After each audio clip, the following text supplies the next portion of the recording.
particularly thuggish, or their first home game just over a year ago. That's the thing. Like, two of the biggest occasions in the calendar, and they've really let themselves down.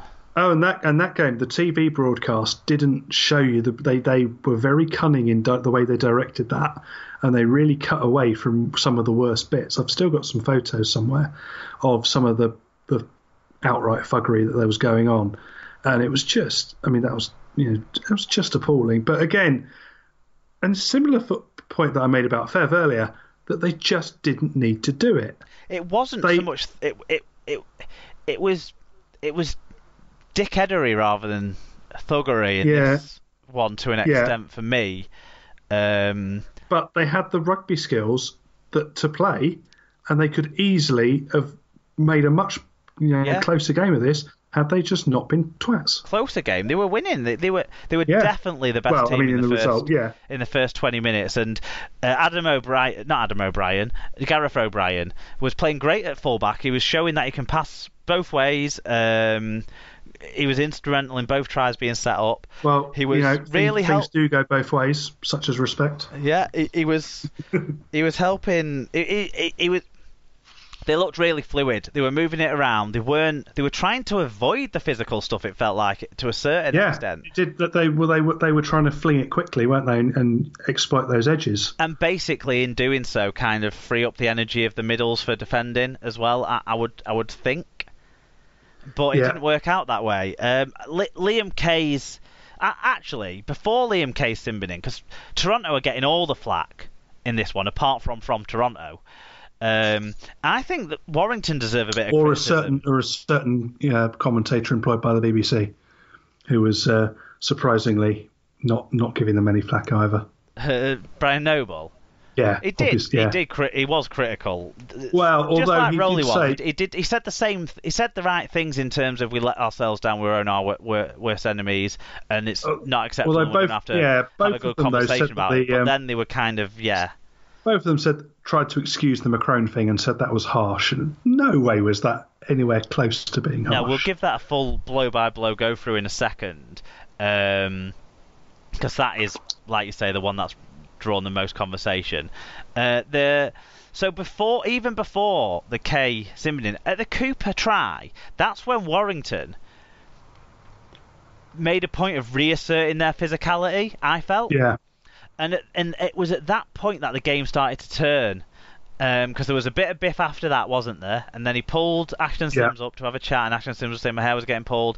Then the crazy bite Emmett saying about a bite, but he didn't want to make a formal complaint, but he wanted the referee to know he'd been bitten. This, to me, was the start of the players trying to undermine the referee and try and Ben Failer was not dismissive at all of that. He gave the captain and the player every opportunity to make the case. So when Josh McCrone came up with what he came up with, that we're going to go through in a bit, it just disemphasises that he was talking out of his arse when he got to that point. But there was the Liam Kay sin binning. It was unfortunate. These tackles happen.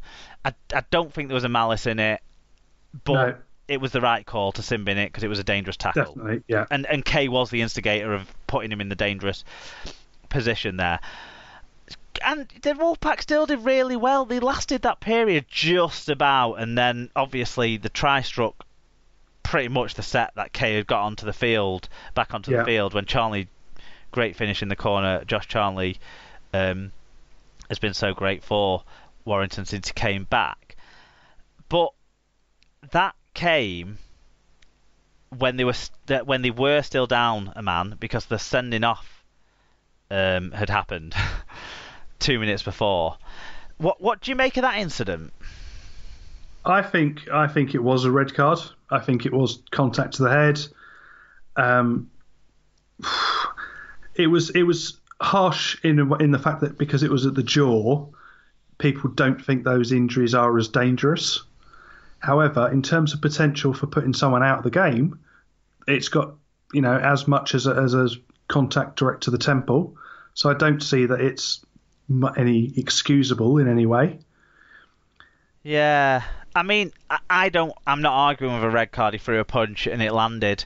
I wouldn't have been shocked if it was just a yellow, and I wouldn't have thought it was necessarily the right call either way, because it wasn't.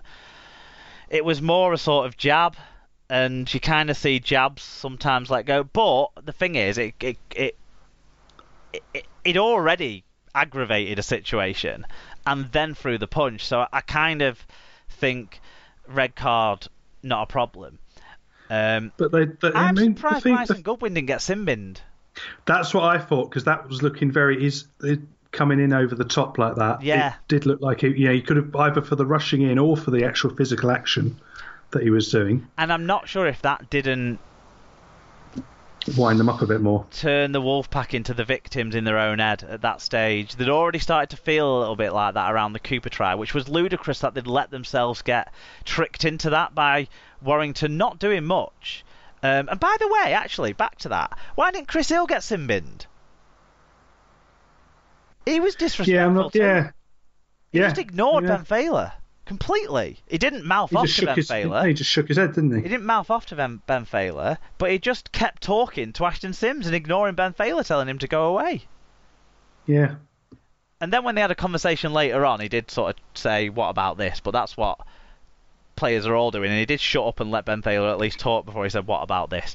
Whereas, you see, I've got less problem with that. I mean, it's not great, but I've got less problem with that than the stupid stuff that Macron was coming out with. The full, like, I'm going to make my point, and my point's more important, and the respect goes two-way. And the fact that Failer said, "No, it doesn't," as in, "Shut up, you dickhead," before then saying, right, and he gave him another chance. He said, no, it doesn't. And then he kept going, and there was no option. Slightly saying, no, it doesn't, because I don't think he meant, no, we shouldn't have mutual respect. I think he meant, no, because you're not respecting me. So I think he meant it's not going either way, rather than I don't think listen to me. I think he was basically trying to put his point down that you respect me first, then I respect you, not the other way around. Yeah, and I think Failer gave him every chance to shut up or be just listen and then make his point. If he'd listened and made his point, it would have been fine. It's the fact that he just kept jabbing away. He didn't give him the option, so it's right, off you go. I'm not going to say Failer goaded him into it, because he didn't. But Failer allowed Macron to walk into it, because Failer said what Failer spoke and then stopped and let Macron say something back that was disrespectful. But that was Failer showing him the respect to give him the time to get his view across. If it was worthy of him saying it, then he had the opportunity to do it. No, I don't think you can attach any blame to Ben Failer. I think he was strong, and he kept to his conviction. He kept to the rules. He didn't let them off for the fact, you sometimes see once you've had one sin-binning or one red card, you see that sides perhaps get one for free effectively because the referee doesn't want it to escalate more, so they kind of give them one for that. He didn't. He was very firm, and he was very clear in the fact that it's up to you to sort yourself out first, and then I'll take action. He did give them the opportunity. And later on, when Ashton Sims actually realised it was out of control, Ashton Sims reacted the way Failer wanted him to react. Ashton Sims said, "Well, please, can I have a few seconds to actually talk to them?" Then he did go and talk to the people that were on the pitch that were still throwing their arms around people's heads, which they did for the entire second half. Did the Wolfpack? They just went headhunting all second half. And that's what they do. They've done it repeatedly in various games. I've seen various games where people have said they've done that, and that is they just get amped up to that level and get fired up and off they go, isn't it? That's part of their thing, is that very sort of muscular. Yeah, but also these two NRL rejects thinking that they can come over here, play in the Championship, and basically act like because who they think they are, they're allowed to belittle the referee. That's basically where it came from. Oh yeah, and it was, and Lussick, Lussick could have been in the bin earlier as well. He was warned on the penalty before, which were all totally legitimate penalties. The 7 or 8 in a row that happened around that around those incidents, were all legitimate penalties. It's got the penalty count down in the League Express as 8-16, but it felt like a lot more than that. I don't think Toronto gave away a lot of penalties in the first half. I think they gave away about 10 in a row in the second half. Anyway, I mean, credit to Wyatt, because they didn't rise to it. They actually shrunk back a level, because they said, look, this lot are blowing themselves up now. All we need to do is pull back a gear, and we can get this game done, and we don't have to go down to their level. We can just play out nice ball, get it out and use that space. You could see them looking, and Kevin Brown said as much as he came off at half time, we'll look for where the space is and target it, which is entirely right. They were going to do that, and credit to them. And I did enjoy the Charlie antics for his second try and jumping about, although I thought he might have drifted out the back at one point. Yeah, well, he risked it, but he stayed in. But yeah, I think Harvey Levette's try right off the kickoff pretty much was really a good try as well. That was that was the kind of play they were pulling out of the bag at Leeds as well the week before. I think it didn't take a lot to light the blue touch paper in this from the Wolves. Do you know what I mean? It didn't take a lot to distract Toronto from what they were doing well. And the fact that they were so, make no mistake about it, Featherstone, Lee, London and Toulouse will all have been seeing how easy it was. Yeah. Because it was way too easy to turn that game around in the sort of mental space against that Toronto side. And then Warrington just played what they had, which was tons and tons of space. And well done to them. Okay. Do we have anything else we want to say? No, I don't think so. I mean, all I will say on both the BBC games, the coverage was really good, apart with the one exception of Hunter Paul doing his stupid wandering across the back of the pitch thing, which just, as a player, that must be so distracting that this guy and a camera crew are wandering across your line. You're just setting yourself up to chase a kick or receive a kick, and you've got this pilot wandering about, getting in your way and getting in your eye line and disturbing, breaking your concentration. Also, John Quasimodo was a bit off-putting, weren't he, to look at? It was quite extreme, yeah. You think, I hope, just from an injury point of view, I hope his vision was good enough, because it did seem that his eye was sort of close up, certainly on the game the day before when he'd taken the hit off it. It looked quite nasty. Yeah, definitely. And he was already carrying that big cut underneath his right eye from last weekend.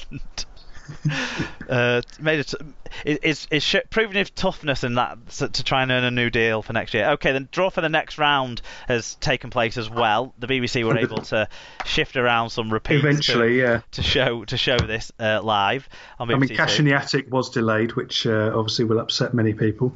So St Helens versus Hull FC were first out of the hat. Then it was Leeds versus Lee, Huddersfield versus Catalan, and Warrington versus Wigan. We know now the televised schedule for that will be Huddersfield versus Catalan on Thursday the 31st of May. That's a 7:35 kickoff on Sky Sports.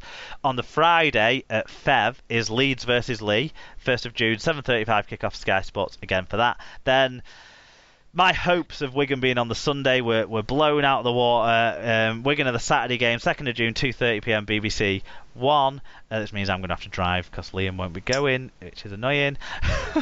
And then Sunday, the 3rd of June, 3:30pm BBC 2, St Helens versus Hull FC. BBC did get the two key ties there, the two headline ties. Yeah. Sorry, go on. Yeah, and Featherstone hosting yet another game, and in their bid to host a game from pretty much every round. Well, if the Rugby Football League don't put a semi-final there, they've really let themselves down in what has been the Featherstone Cup run. Okay, the only thing to cover up is the predictions. I went 8 of 8, Tim. Your batting for you on that round was Rich, and he went 6 of 8, so creditable performance, but didn't match my 100%er. Shame it wasn't for any Super Brew points. 51 out of 68 I am cumulatively now so far, or 51 out of, it might not be 68, I don't know. I'm on 51 and you guys are on 47 anyway, so some ground to be made up since you were last on the show, Tim. Yeah, it was a 1 point gap when I last left it, so there we go. Okay, we're running really long, so we're going to see how quickly we can get through the other results now.